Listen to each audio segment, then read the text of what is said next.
Geez, is this war between drivers and cyclists ever going to end? Oh, I don't know. Ever since the ABC party voted against separated bike lanes on Broadway, there's been so much tension on the roads. It's crazy. Oh, man, I have so many opinions on that whole mess. Me too. Wait, this is the topic we've been waiting for. Joseph, start the camera. Oh my God. What's up, everyone? Welcome back to the S&J ESG podcast. Today, we're going to talk about the bike lane controversy that has been brewing on the Broadway streets. Oh yeah, Broadway's already a traffic jungle, and with all the subway construction, it's a whole new level of chaos now. Yep, on June 22nd of last year, City Council gave the green light on the 30-year Broadway plan, a massive 500-block development plan to increase density along the Broadway corridor. With this in mind, let's dive in and discuss today's issue with the removal of the bike and e-scooter lanes.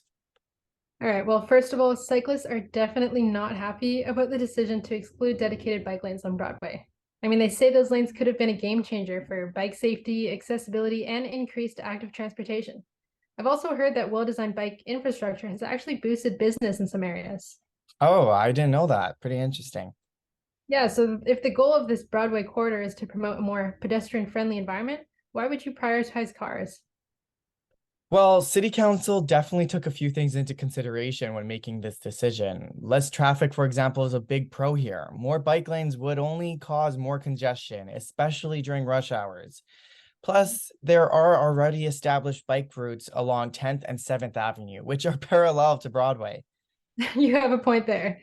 Well, these decisions aren't made irrationally, even though some cyclists might think so. The impact on traffic, businesses, and construction costs, like you mentioned, were definitely weighed out when considering the marginal benefits against the marginal costs. Exactly my point.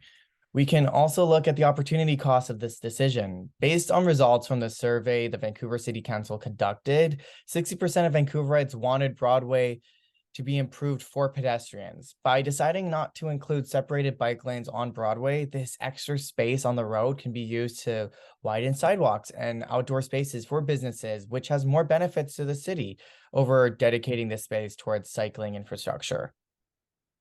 Well, hold on.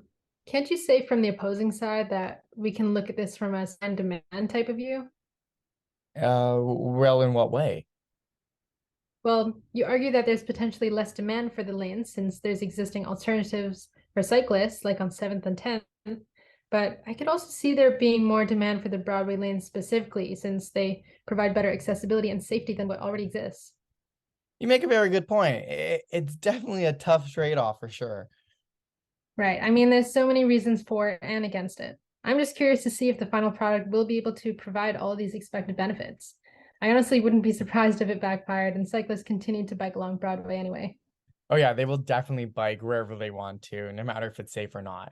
And with the proposed infrastructure reducing the amount of road space in exchange for sidewalk space, cyclists on the road could potentially cause even more traffic issues and maybe even pose a larger safety risk. And let's not forget that there will be a subway line going straight through Broadway. So these cyclists could potentially convert to ditching their helmets for a compass card. Right. I definitely agree with you there. I just hope that the decision makers are carefully considering all potential unintended consequences of this project. Of course. Overall, the whole issue provides a good example of difficult decisions that political groups have to make. Even though there are two opposing sides, the decision was made with all stakeholders in mind. Definitely. I guess the saying is true. Balance really is key. Absolutely. All right. Well, now that we've covered both sides of the issue and some consequences, we want to hear your thoughts. So please comment down below if you have an opinion on this. All right, everyone, it's time to wrap up the S&J ESG podcast. Thanks for tuning in, and we'll see you guys next time.